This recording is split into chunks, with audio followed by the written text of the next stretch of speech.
السلام عليكم يا حبايبي، عاملين ايه؟ اخباركم عاملين ايه في البرد ده؟ يا رب تكونوا بخير. يلا بقى النهارده هنعمل تتبيله للبانيه تحفه تحفه بجد. والكفر ان شاء الله يبقى لازق وما يفكش من الناس اللي بتفشل منهم. بس لو اول مره تشوفوني ما تنسوش تعملوا اللايك والشير عشان الكل يستفيد. بصوا انا حطيت هنا طماطم، نص طماطمايه وبصل. هفرمهم في الكبة الأول عشان بس ينعموا. اهي اديني فرمتها.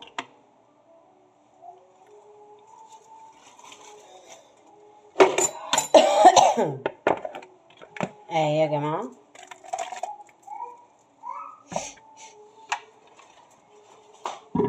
بصوا بقى هنحط بقية التتبيلة. هنعمل التتبيلة الأول وبعد كده هنحط البانيه.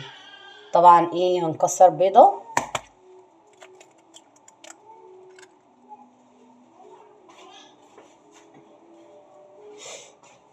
وهنحط هنا ملح، فلفل اسمر، رشة كركم، رشة كمون بسيطة، سماق، توم بودرة، بصل بودرة، رشة قرفة.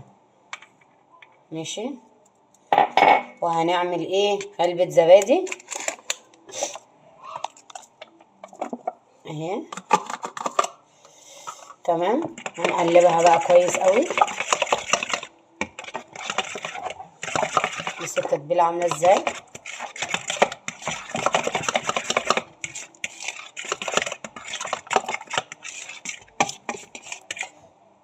بصوا بقت عاملة زي العجينة كده.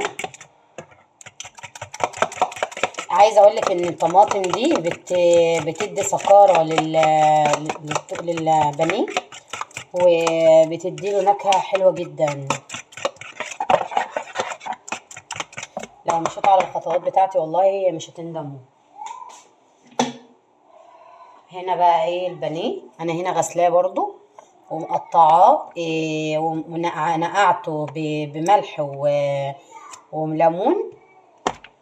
ماشي. حتى بذور الليمون اهي تنشليه من اي حاجه بحيث ان ما يبقاش فيه اي بذور. تمام.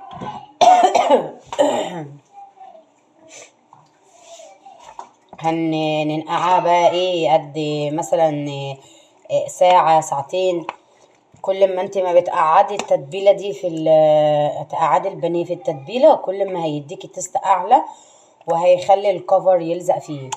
بس اهم حاجه ما تخليش فتافيت بصل في البانيه علشان خاطر بس ما يعني لما تيجي تعمليها بالبقسماط ولا باي حاجه ما يلزقش منك.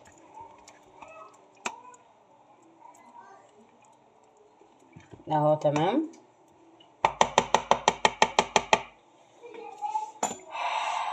بصوا اهي.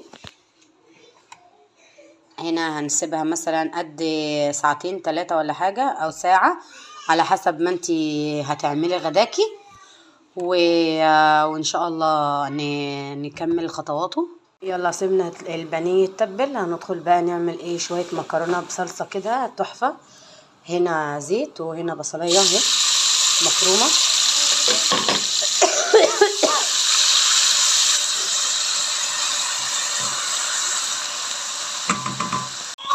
هننزل اهو بالصلصة.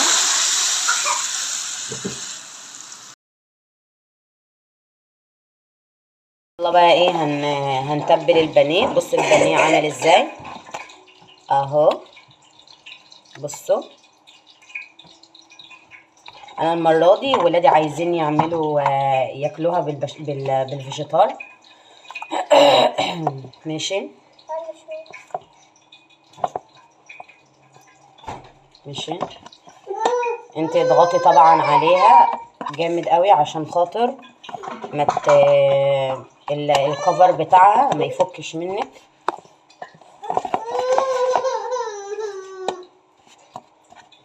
انا طبعا بجيب فيجيتار من عند العطار. انت طبعا لو جبت فيجيتار من اللي هو اللي هو الشركات ده هتلاقيه طبعا قليل جدا، كأنك ما عملتيش حاجة بصراحة. بصوا اهي،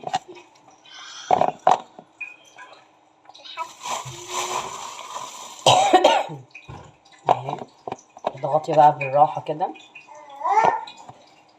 اهي.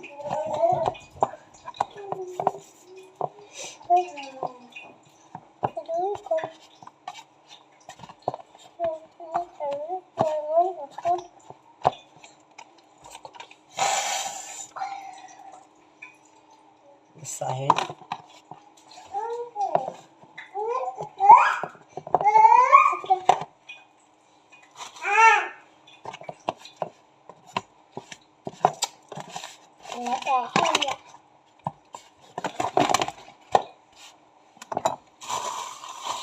طبعا انت عايزه تعمليها بدقيق وبقسماط وتحطي شويه نشا وفيجيتار برضو هتبقى حلوه جدا.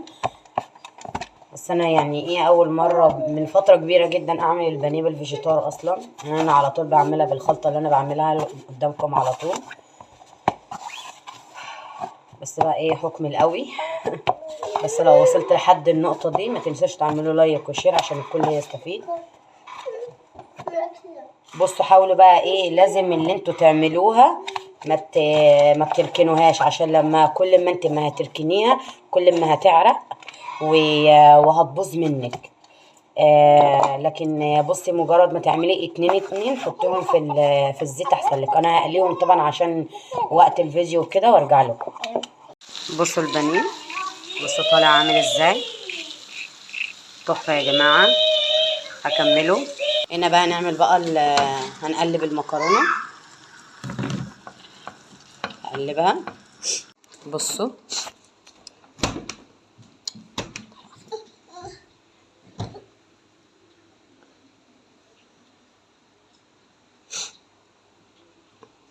الإضاءة على فكرة والله ظالمة البانيه.